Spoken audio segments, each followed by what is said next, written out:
Hi, it's Maxine with Austin Underground, and I'm here today with Reuben Hollebon, and he's here for South by Southwest. How does it feel to be in Austin?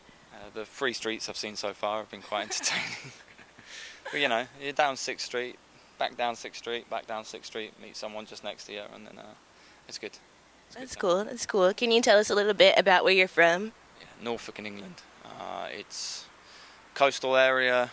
Nothing really happens there, but that doesn't make it a bad place. And then I'm living in London at the moment. I've got a boat up in there, and it's not a bad life.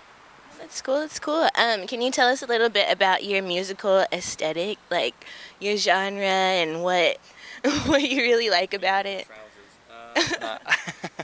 Um, I write songs using the voice and either a guitar or a piano, but then anything else is fair game. It doesn't matter what genre you're picking the beats from, or if we need a double bass, I'll learn how to play a double bass. If we need bass, I'll either get someone in or I'll play it myself, word it to Rhodes, and we'll stick them all together and get a sound together which is apparently unique, but I'm not the best judge. To me, it sounds like everything else that I've ever listened to because it comes from everything I've ever listened to. It's cool. So, where did you get your start, and what do you love about making music? Um, I have to make music. It's not. I wouldn't class it as a love. It's more of a necessity. You just wake up in the morning and you have to make music. And maybe I won't always be like that, but right now that's it. And my start, I don't know. I don't know if feel like you've had your start or not. It just got some. I practiced a lot in a bar in Huddersfield, Yorkshire, in England, where we had no microphone, and you'd do one song, and then you'd have a few beers, and then you'd come up and do another one song, and everyone just did one song, and we learned to sing to each other in that communal space, and that teaches you a lot about how to write your songs and what is of worth and what can just be stripped away, and helps you find out what your voice is as well, rather than pretending to be someone else. So. It's cool. Good answer. Let's see. What are some of your favorite performances that you've done, and why? A beach to 3,000 people in Denmark. Yeah, that was that was special because the sun was setting and it was a beautiful place with beautiful people. I had a great show in Hamburg at the house in Schalke. I turned there. I was on a tour on my own, 30-day tour, and some of the gigs weren't going so well. And I turned up off the Reeperbahn in Hamburg, and there was 300 people in a tiny venue, and they just reminded me whilst I was doing it. Really, there's been a few other like good tiny moments as well. Like just in a house in Stockholm was particularly good. And hopefully tonight as well, the Hilton Garden Inn at 9 o'clock. We'll see. Hopefully that'll go well. I'm sure it will. Let's see. So, is this your first time in the U.S. or? First time playing music. Yeah.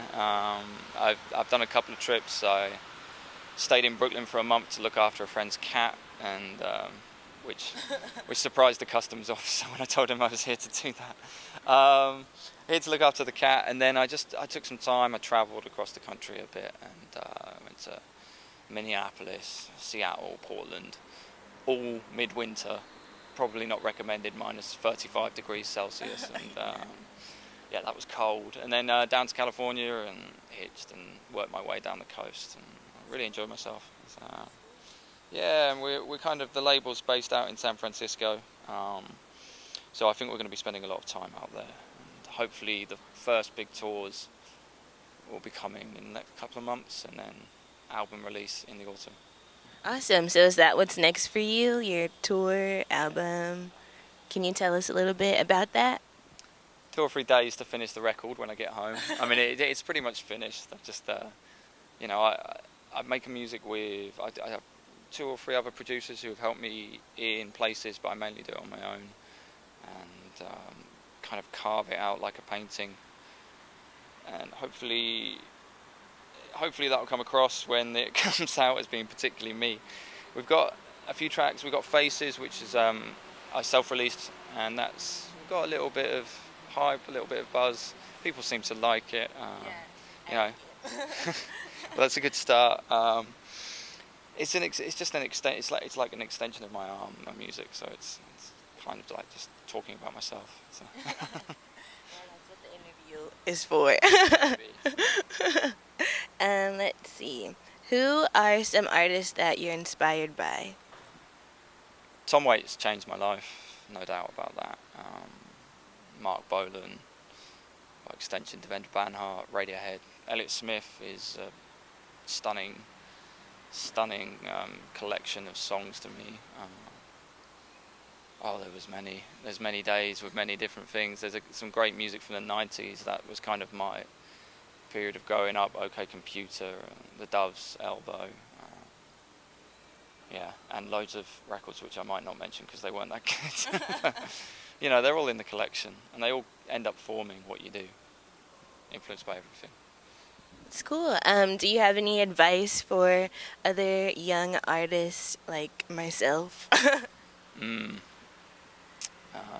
Get it right, but getting it right takes practice, and I mean practice. You've got to, if you don't want to be playing music for 2 to 3 hours a day at least, then you probably don't want to be a musician. You might want to be famous, but you know, I just want to play music and with different people and learn about that. And you have to, because there's going to be moments where you need to save yourself in a difficult gig, and if you don't play a lot, then it's going to come across. I'm sure, but there'll be moments where I don't save myself, but